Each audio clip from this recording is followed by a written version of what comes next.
Cordial saludo. Mi nombre es Teresa Ibargüen Solano, del grupo número 22 del curso Microbiología de Suelos.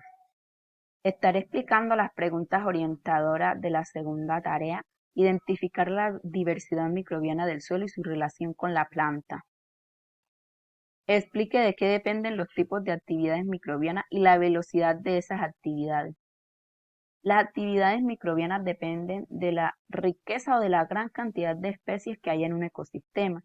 Dependen del tamaño de las poblaciones y del cambio fisiológico de los microorganismos que hay en cada hábitat. La velocidad de las actividades microbianas en un ecosistema son controladas por los nutrientes y las condiciones de crecimiento que predominan en el ecosistema.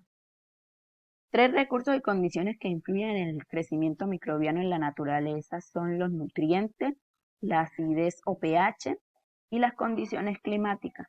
Estos recursos y condiciones les permiten a las actividades microbianas reducir o aumentar la actividad propia de cada microorganismo. ¿En qué consiste una comunidad microbiana? Una comunidad microbiana consiste en las poblaciones de microorganismos de una misma especie que interactúan o se relacionan con poblaciones de una o más especies.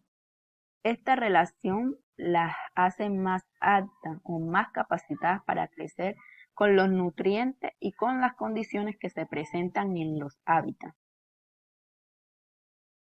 ¿Por qué se da la competencia entre microorganismos en el suelo y por qué favorece cooperar?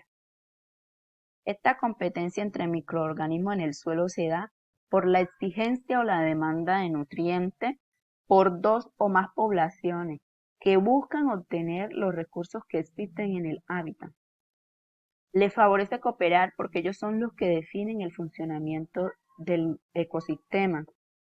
Esta cooperación también les ayuda a depender de cierta manera uno del otro. Tenemos un ejemplo que es donde el material orgánico empleado por una especie pudo haber sido el producto metabólico secundario de otra. Por eso a ellos les favorece cooperar porque de esta forma mantiene el funcionamiento del ecosistema. Realice manualmente un dibujo de una curva de crecimiento bacteriano y explique con sus palabras cada una de las fases del ciclo de crecimiento. Aquí tenemos la curva de crecimiento, están las fases de crecimiento, el tiempo, organismos viables, densidad óptica. Esta curva, la fase de latencia, es donde los microorganismos se adaptan a las condiciones de crecimiento o a la naturaleza del medio, que pueden ser la temperatura, la ventilación o la alimentación. Una vez ya adaptados a estas condiciones, pasan a la fase exponencial. Esta fase exponencial es donde las células tienen su mejor estado de salud, están saludables también, y empiezan a reproducirse de manera masiva, aumentan la gran cantidad de células. Luego pasan a la fase estacionaria. En esta fase se dice que la velocidad de crecimiento es cero, porque no aumenta ni disminuye la cantidad, el número de las células. Luego de estar allí, su proceso, a pesar de que no aumenta ni disminuye el número de células, continúa sus procesos de biosíntesis y el metabolismo energético, pero a una velocidad más lenta. Estando en esas condiciones y luego pasan a la fase de muerte, que estando en esas condiciones de manera lenta empieza a escasear los nutrientes y esta célula empieza a morir por la falta de los mismos nutrientes. Entonces la población empieza a disminuir su cantidad.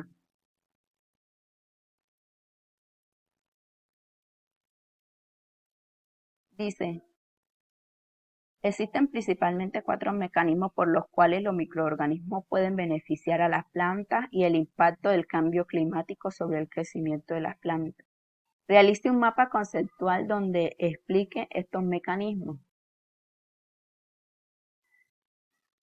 Mecanismos por los cuales los microorganismos pueden beneficiar a las plantas. Son 4 mecanismos, como ya se mencionó antes. Uno de ellos es la modificación física del medio ambiente. Otro es la secreción de la fitohormona, modificación de la expresión genética en plantas y la adquisición de nutrientes vegetales.